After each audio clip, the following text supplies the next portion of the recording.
such an amazing man. He's really a very, very special one in a million. And we are so lucky to have him here in Karnataka. Ladies and gentlemen, I give you Mr. Santosh Lad. Namaskar ellarige. Good evening everybody. A very emotional one anyway. I don't know whether I really deserve a standing ovation, but I don't know from where this came. Thank you so much for this. ಈ ಒಂದು ವೇದಿಕೆ ಅದು ವಿಶೇಷವಾಗಿ when we started this idea,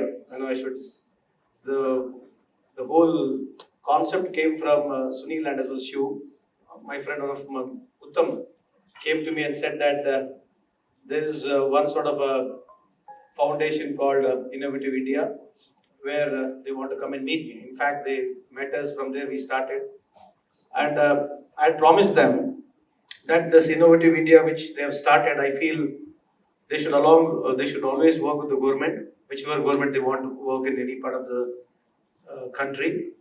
And I always said that central government as well as state government should start giving money to such innovative foundations where the asset or the intellectual property would be public domain with the state and as well as the country. This is what the thought. If I'm wrong, please correct me.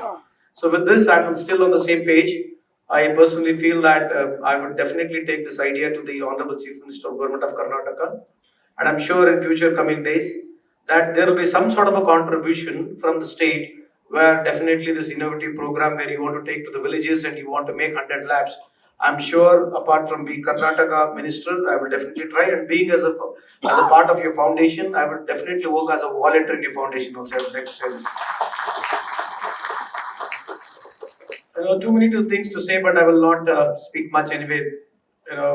I've been there in this politics quite a long now, almost more than 30 years. So I don't drink, I don't smoke, I don't chew tobacco. Since from at the age of 17, I've been very active in politics. Today, we all are responsible. Every individual. If you think that politicians are the only people who are accountable, no. Every person in this hall here, or every person in this country or a state, or we all are individually responsible. People feel, politics. I've seen people when I walk through, people speak so wrong about politics. Anyway, they're right because that's how they're perceived. But today things are changing. I personally feel everybody should put an effort. It's not that when you say when I'm putting effort, you should try to support any political party or you should go and hold a flag. But honestly, if you are not aware what is happening in this country or in the society, it's a failure of a society itself. So, you feel that politicians has to be great, you want a politician with a lot of qualities, then that has to come from you all only. So I always keep telling, we are all representing the society. If the society is clear, if society is good, we are representing the society. So I feel whenever you are there in any way, you should always create an awareness. What do you mean by awareness? Please don't follow the media. Today's media is quite biased. It could be for us or could be for anybody. And maybe the social media or the WhatsApp group or the Instagram. Today, the reason why I'm telling you is this country does not belong to any one political party. Neither it belongs to Congress, neither it belongs to BJP. This country belongs to all 140 crores of this population. So, there is a narration, yes, obviously there is a narration. To understand it, I think you should really introspect and see to that what's happening in this country. Just for sake of few sort of statistics, even though we proudly say we are fourth in the world, we are the largest $4 trillion economy, but it's not. So today we are in the 6th position. That's okay. But let us compare, because there's so many comparisons happened. Joe spoke, and as well as a few people spoke about the statistics. But here, I'm not trying to criticize. I'm trying to tell you the fact. Even though we consider ourselves 4th economy or 6th economy, if you compare to the other country, let us compare to other country. Let us start with America. America having a $30 trillion economy, having a population of 34 crore people, and having a per capita income around about 90 lakh. So coming back to China, having a population of 150 crore, having a $20 trillion economy, and having a per capita income of around about 12 to 13 lakhs. Coming to Japan, having a population of 12 crore, and having a GDP of around about $4.7 trillion, having a per capita income of 35 lakhs. Coming to Germany, having 8 crore, having nearing $5 trillion economy, having a per capita income of 50 lakhs. Coming to India, having a $4 trillion economy and having a per capita income closely to 2 lakhs.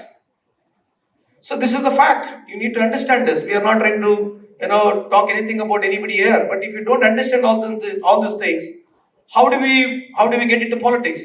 So taking sides or liking somebody or disliking somebody has to be on a policy and a program based or a growth based. This is where my point of view is, because there are so many more than 250 IITs here, and it's the first time I think, because the Kannada media is here. ಇದು ಮೊದಲನೇ ಬಾರಿಗೆ 250 ಹೆಚ್ಚು IITN and IIMs ನವರು ಇಲ್ಲಿ ಬಂದು ಈ ಒಂದು ವೇದಿಕೆ ಮೇಲೆ ಈ ಒಂದು ಜಾಗದಲ್ಲಿದ್ದಾರೆ. ಅದಕ್ಕೆ ಅವರು ಸೇರಿರ್ತಕ್ಕಂಥ ಪ್ರತಿಯೊಬ್ಬರಿಗೂ ನಾನು ಧನ್ಯವಾದಗಳನ್ನು ಹೇಳಲಿಕ್ಕೆ ಇಚ್ಛೆ ಬಯಸ್ತೀನಿ. More than 250 to 300 people of IITN and IIMs are here. They're for the cause. But in matter of any political party, in matter of any government, we have to speak the truth. So getting forward here, I will not really try to speak much, but the reality is that if you don't understand reality and if you're speaking away from reality, nothing is going to happen. Today, after being an 80 years old independent country, today 93% are in informal sector. We are unorganized sector is around 93%. These are the statistical figures which you cannot run away from it. It's a fact, you have to accept it. Even though you're talking about so much, but today 93% of India is still in the unorganized sector. So where do we see ourselves? We are talking about this innovative, and definitely I'll come and speak about it. But today's fact is that the 93% of population in India is unorganized sector. We have around about 9 crore people who are income tax assessee. We pay around 4.5 crore people pay income tax. We have got 1% of Indian population holding 40% of wealth. Is a real fact. Down bottom of 50% of people are holding only 3% of wealth. This is a real fact. So more than or below the 10% people are earning 25,000 rupees salary here. Only maximum 3% or 10% of people are earning around 3 lakhs rupees here. So these are all the statistical things which you need to understand. This is the reality. If you compare the per capita income to other countries, we are so very far. But we project ourselves to be a 4th ranking or 6th ranking, even though we are proud to be there. But the reality fact is per capita income is very low when you compare to other countries. Just for the sake of sharing this, I shared. But anyway, coming back to where we started this today, Innov8 India and as well as India Rising, along with my foundation, we started this idea where we said that let us have this sort of a gathering where all walks of people will come here and try to understand what we are trying to do and create a platform for the, I really don't like to call disabled or specially able people, that we thought that we should create an R&D lab for them, for which already they have started. So I am a part of their journey. So Sunil and Shu, I'll promise you, as long as I'm there alive, God has given me the energy, I'll be working as a volunteer once again with your foundation too. So there's so many things. As Buddha starts with saying, first arrow, he says about Salata Sutta. It says that the first strike is always a blow. So what we call is people with disabilities. You don't know when you are going to be disabled. My friend, she was telling, you may be very able today. As the age progresses, there are chances that you will become ill. There are chances that you will have some sort of a disease, or you can find an accident to yourself and see that you are disabled. So anyway, even we can say that disabled sometimes is a temporary, but as she says, as we grow old, there's a time comes we all are going to be disabled. So coming back from where the Buddha starts, Buddha said the same thing. The first arrow, when it hits to you, you have to accept the reality. So the reality what we are accepting, the population today in India is more than 15% of population which is a disability. That's why the whole idea of we getting together is that we should help the disabled people here, and as well as I was trying to promote a bill which I'm trying to get. So we wanted all support from all walks of life. So coming back here, this Article 14 states that Constitution of India, it says that guarantees equality before law to every citizen and as well as disabled also. So Article 15, Article 21 states that ensures the right to live of dignity. And Article 32 says it's fundamental rights, whereas Article 32 governs and gives it's a heart of a constitution which Ambedkar sub said that you will have every remedy, any constitutional remedy is in Article 32. With all these things, so we thought that, I especially thought that we should get this bill here, and I'm trying my best. So I require all your support. So even that during the Constituent Assembly also there was a debate on this. They said if democracy becomes or will have only the meaning when the weaker is protected by law. So disability rights which we are talking about is not a charity, it's a fundamental right and it's a justice which we are supposed to provide them. So having all this background here, we thought, and personally I took it very personally, this bill is very close to me. So I should thank my fellow friend Mr. Manjunath here and my entire Labour department. Almost from last 6 months, we are trying our good selves to see to that this bill will get enacted in a country. It's going to be first of its kind in India, where the disabled people will be given 3% of reservation in the private sector, both in employment as well as the education. So I should thank my friend Manjunath. So the India's future, if we don't have inclusiveness of these people in the policy making, I always say when the policy making is there, we should include all walks of life of people. If we make them inclusive, that is going to be a growth of this country. So I would not take much of a time, but if you see the disability, as we said, it is not always a permanent. Anyone can become a temporarily or a permanently disabled through age, illness or accidentally. So what we require is now an accessibility, inclusion and an awareness. So there are 21 types of disabilities. So different disability comes with the different challenges. So everyone needs an opportunity now. So I request, since they all require an opportunity, so this is where I am trying to get this bill. So all the people who all have come here, it's a humble request from the bottom of the heart that you support this bill in whatever ways you can. There are so many ways today, from social media to Facebook to Instagram and to Twitter. So please use all the modems to support this bill, so that all the people who have gathered here, that the new change would begin from Karnataka and it will reach the entire country. Thank you so much. Thank you very much. How I took so many of the things for granted. Earlier on, I wouldn't have thought twice about this place not having a ramp, but today I do think about that. Where I am today, where I was able to get into the sports, to be able to run the TCS or to represent India in the Asian Games on blades, I think I completely took advantage of the innovation that allowed me and technology that allowed me to get back to work, having applications, allowing me all of the technology that allowed me to not feel like life was any different or any challenging at all. Today in my job, I work at Rise Bionics, which works in the space of creating prosthetics for people. One of the initiatives that we also run is Help a Child Walk, which is our way to giving back to the community, where we go back to rural India and to be able to give them prosthetics and orthotics. Because we feel today that that is one of the most empowering things that we can do for a person with a disability, is to make them independent. And an initiative like this by India Rising Foundation as well as Santosh Foundation is geared in exactly the right way that we want to, because without innovation, we will not get anywhere with our lives. And I totally believe that if India has to rise, each one of us today have to rise.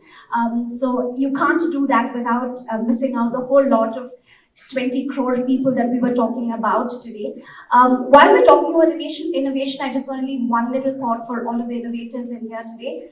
Don't think about innovating for persons with disability, because there are just two realities in life. One is death and one is disability. Before all of us die, we will get disabled.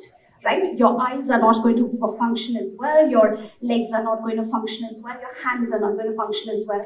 So when you're creating a world, you're creating a world for the life of a human, basically. Because at some point in time in your life, right now you're going to be fine with the stairs missing, but sometime in your life you're going to wonder and you're going to wish you had that for you, whether you didn't have the label of the disability or not. So for all of the innovators, I do hope you keep that in mind, because you just want to innovate for humanity, and that includes all of us.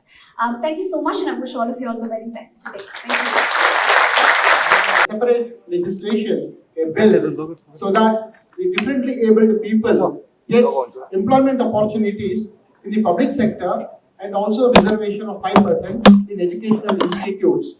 This is one of the kind bill in the state, in our country. So this is, with this imagination, with this concern, he has now today event, a meaningful event, along with all the corporates and the persons who have heart and concern towards the disabled people. Honored panelist and every soul in this room tonight, you chose to show up for a cause that most of the world still chooses to overlook. Welcome. But more than welcome, I would like to say thank you. Because tonight, your presence itself is a statement. I want to begin not with a static, but with a question. When we think of India's greatest untapped resource, what comes to your mind? Is it our land? Is it our capital? Is it our technology? We say it's none of these. India's greatest untapped resource is a mind that sees the world differently, a mind that has been told again and again that it does not belong into a laboratory, in a boardroom, or on a stage like this. Tonight, we are here to prove that wrong. There are 2.68 crore Indians living with disabilities in India. In this country, 2.68 crores. That's not a small number. That is a civilization within the civilization, full of curiosity, full of capability, full of fire, and yet less than 1% of them will ever enter a formal research or innovation space. Not because they lack the intellect, not because they lack the will, but because we have made the system, the institutions, the spaces we built, never made room for them. The barrier is never ability, it's always the system. Innovability of India is not a program, it's not a project, it's not an initiative, it's a reckoning. We started this as a small project, it's become a movement right now. And thanks to people like Santosh Larji.